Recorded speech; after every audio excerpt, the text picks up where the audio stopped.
Yo, what's up guys? Ang gagawin natin for today is papakita ko lang yung mga tanks natin dito sa shop today. So, update lang.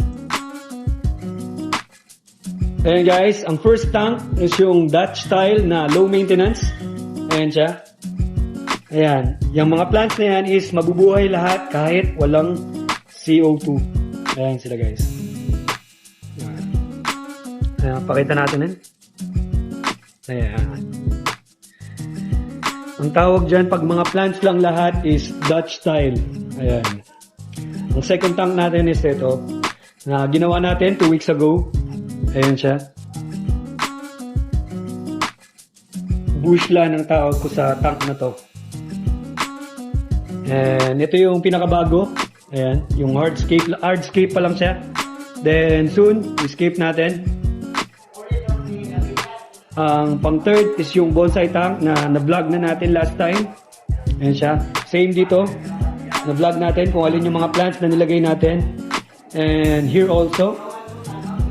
And yung pang fifth tank is yung mountain style but napuno na siya ng plants. Ayan. Iwagumi style siya but walang siya gimodify na ilagyan ng ibang plants. Ayan siya. Ang lights ko is nasira kaya hindi masyadong nagko-color yung mga plants. Ayan sila. Ang next is ito, hardscape siya before. Then nilagyan ko na siya ng mga Java ferns. Anubias na mga binibenta. Ayan. Mga binibenta natin. Anubias Denmark, Anubias Petit. Then yung mga ibang plants na mga ferns. Ayan sila. Pakita natin. Ayan sila lahat guys. Medyo madumi lang sa baba kasi hindi pa ako nakakapagwalis. Kasi kakagawa lang itong hardscape na to with my friend na si Kenneth Mendoza ng Aquaholic Scaping.